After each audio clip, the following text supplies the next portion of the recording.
This is a C8 Corvette. That's a Hyundai Ioniq 5N. On paper, these cars don't really make a lot of sense, and this is not our traditional motorcon comparison, Scott, but why are we doing this? Imagine this, right? We like to dream about Ferraris and Lamborghinis, but we can't afford those. $70,000 is a number we can aspire to. We could maybe save up and get there, and for 70 grand, you could have traditional performance, Corvette, V8, basically a supercar. American muscle. Exactly. Or you could have this SUV tall hatchback, electric, it's 600 horsepower, and it's even track ready. So what gets you the most smiles for your dollar? And that's a question that we're here to find out. Whether it's your traditional coupe, supercar, sports car, or something that's new, different, fun, futuristic, but they are both bringing you fun behind the wheel. And for 70 grand, what's more fun to drive? That's what we're here to find out.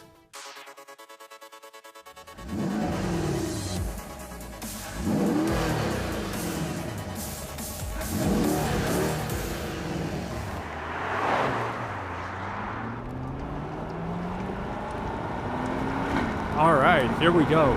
So the thing I love about the Corvette, 490 horsepower, 465 pound-feet of torque, rear wheel drive, you're sitting low to the ground.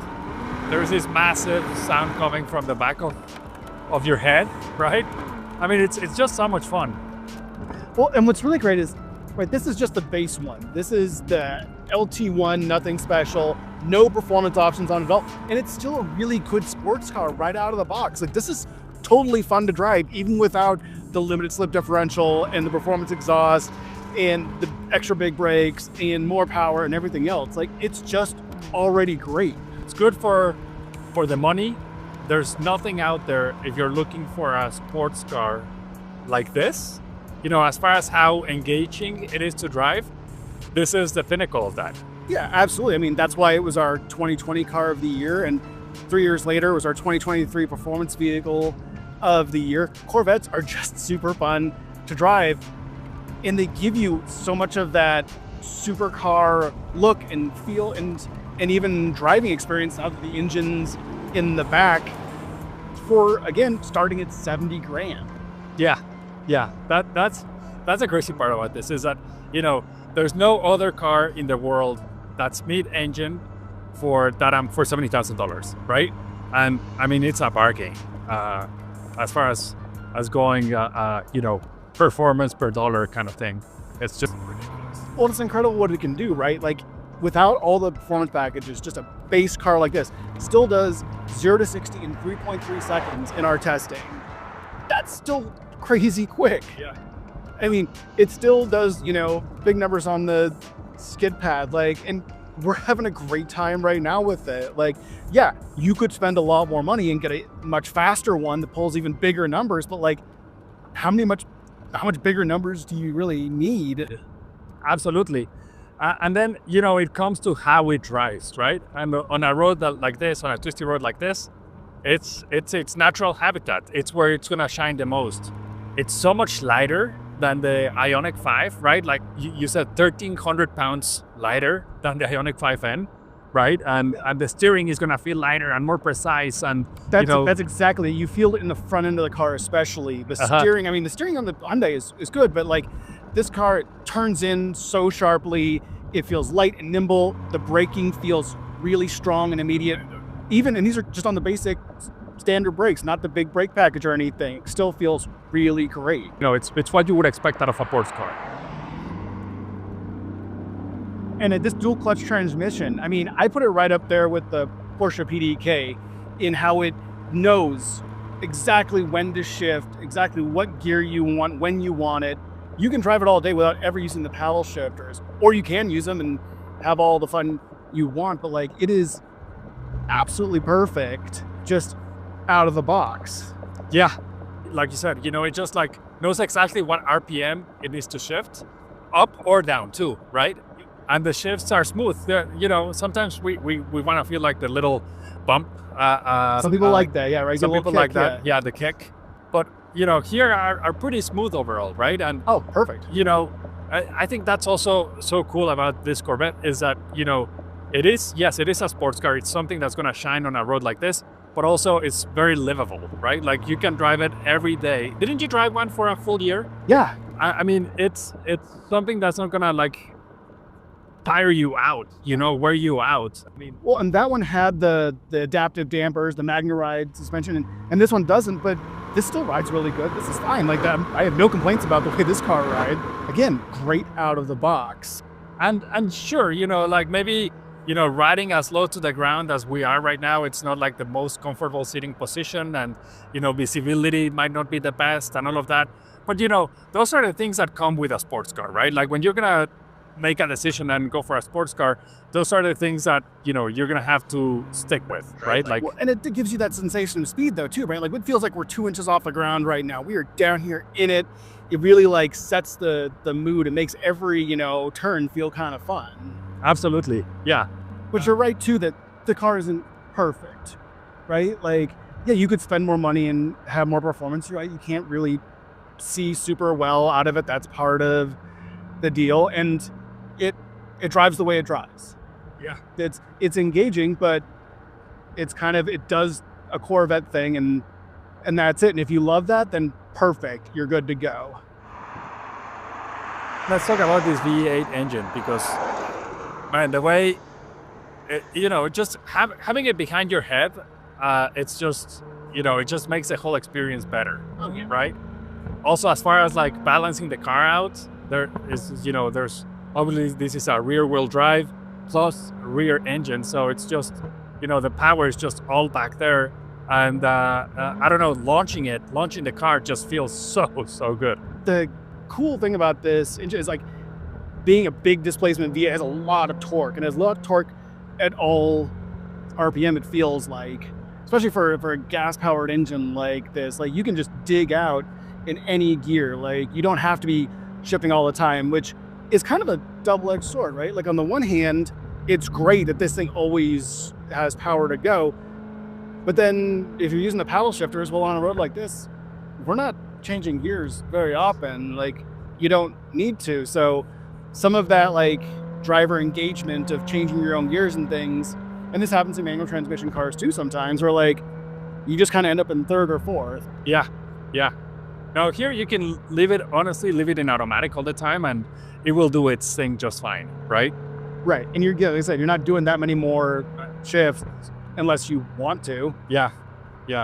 It kind of like just raised the bar in terms of what you can do in terms of performance for the money, right? We didn't have that before. The Corvette before the C8, the C7 Corvette wasn't like that, right? I mean, it was good, but it wasn't this good. No. This car really like completed the whole package, and it gave you like the exotic bits too that you never quite had before. Putting the engine behind the seats like makes this feel like you're could be talked about in the same sentence as supercars from Europe, but you can still get this one at a price that you and I could maybe someday aspire to being able to afford. Absolutely. We were talking earlier about the livability of the car. How comfortable is it to drive every day? And, two-seater cars are usually not the most comfort ones, right?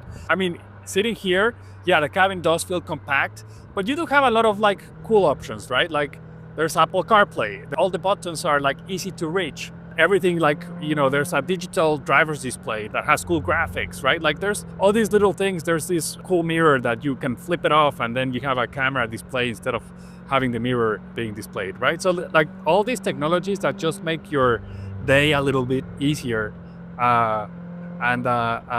just a part of like the things that you may not be appreciative of every day, but once you use them, they just make your day better. Well, I'll tell you too, like they all come with this camera in the nose, and man, if you drive a car that's low to the ground, like being able to see exactly how close you are to the curb or the parking stop, like it's a simple thing, but it's a really nice thing to have so you don't crunch the nose of your car just trying to park it on a regular basis. But I will say, all these things that you just talked about are all great for the driver.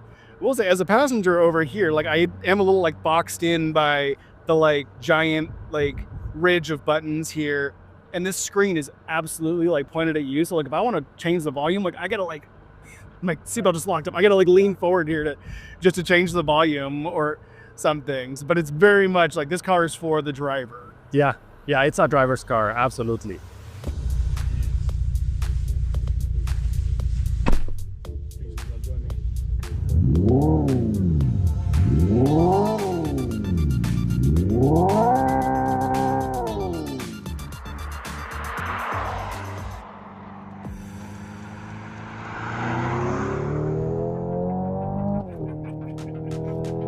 Right? I mean, I still say if you just took any person off the street and you put them in this car right now with the sound on and with the paddle shifting on, you could convince them that they were just in a hot hatch SUV, whatever this is, Powered by an internal combustion engine. I mean, it's just crazy how real the sound is, you know?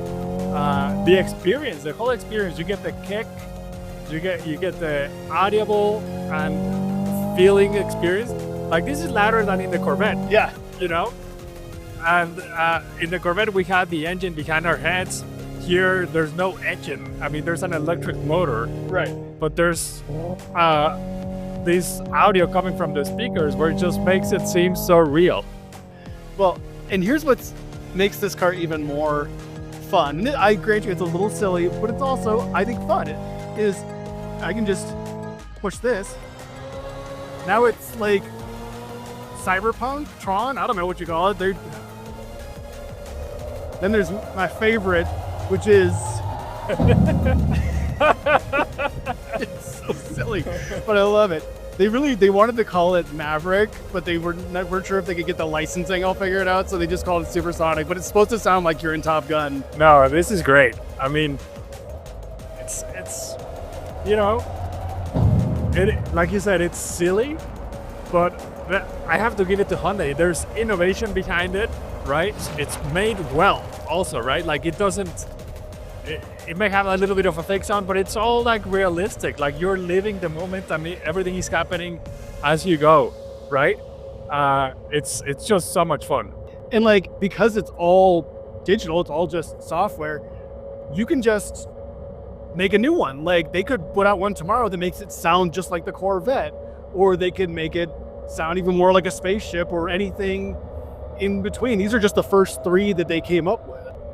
I love that even when it's idling, right? Idling. It's actually like you can actually see the tach kind of like idling, the tach needle idling, right? You can hear it like it's idling. I mean, it's just ridiculous. Right. If you go back to the like engine sounds right here, yeah, like the tach needle moves, it revs up, and it'll even hit the rev limiter. Like. And you get the kick and everything, you know? Yeah, like they intentionally disrupt the acceleration so that you get the kick or you get the stop like from the rev limiter. Like, and yeah, all this is kind of just for fun. You can use this to change the way you drive the car. Like right now I'm using the paddle shifter. So when I pull a downshift, like we get some more resistance. It's like changing down a gear in your car. It changes the weight balance from the rear to the front. Like, you can actually use that if you want to drive the car like that. The Hyundai engineers just came up with this brilliant idea of making it more fun, adding more personality to it. And I think the result is fantastic. And we started the whole question this, right, is smiles per dollar. And like, look at all the stuff you can do with this car for the money. Yeah, these fun things we've been talking about, but like I can also go over here and change the lockup on the electric limited slip differential. I can change the steering weight. I can change how much power is going to the motors, the suspension, what noises, how loud the noises are. Like you can make all kinds of adjustments to this car, just like as a out of the box. Like you don't have to pay extra for any of that. Like there's kind of really only one trim level for this car, and it's everything. You know, things that I don't like about it, there's a lot of things I do like about it, but I don't like that everything is done through the screen, right? Yeah. I mean, here we are on a winding road, and you're going to have to go through the screen and going through menus and everything, and it's not ideal, right? That is true. Like there's only two buttons here that you can you can customize them, but some of these things you still have to go into the screen to change, even with the customizing, and that's not ideal. But honestly, other than that, I mean, we're just sitting here laughing, smiling, you know, having fun, thinking how ridiculous this is. Right. You know, it's also very well planted. You know, we said earlier, it's 1,300 pounds more than the Corvette. And you do feel that on the turns, right? Like, I mean, it sticks to the ground. That's the thing. It's kind of a plus and a minus, right? On the plus side, your center of gravity is super low, like even lower than the Corvettes. And that makes it feel super planted and handle much better than it would otherwise. So that's great.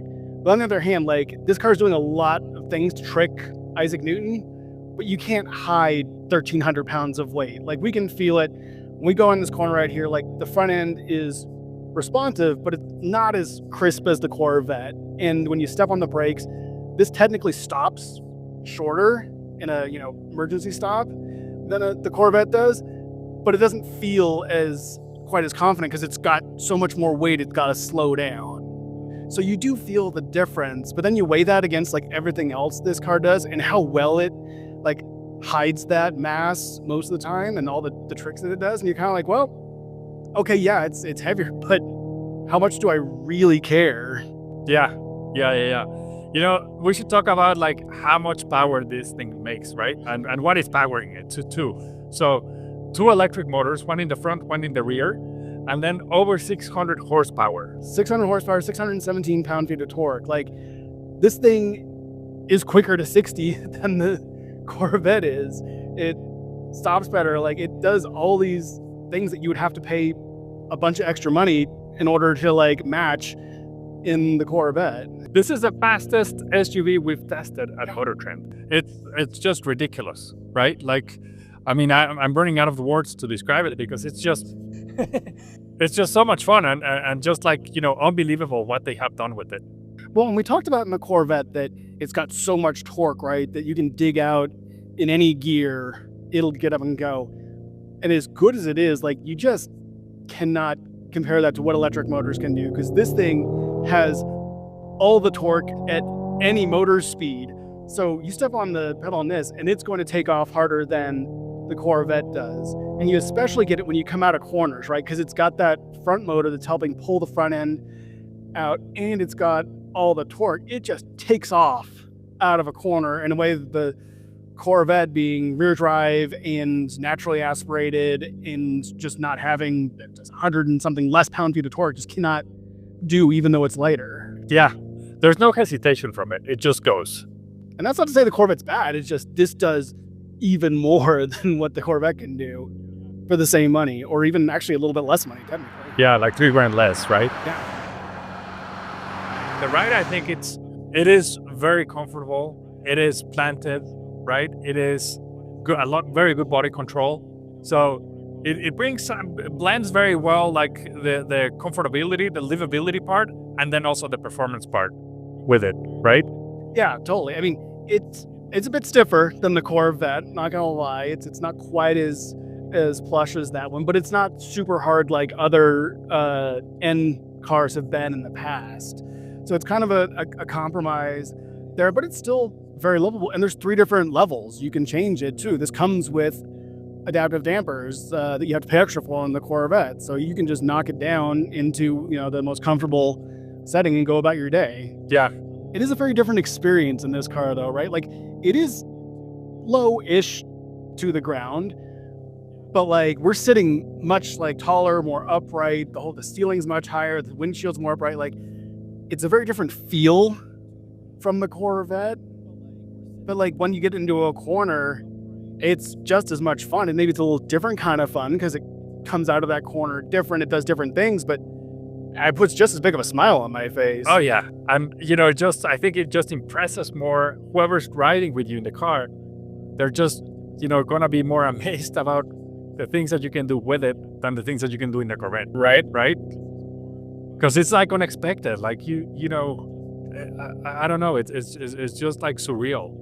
This is a new innovative way of just showing what you can do with EVs, and be not trying to copycat anybody, right? This is its own thing. It's its own ideology.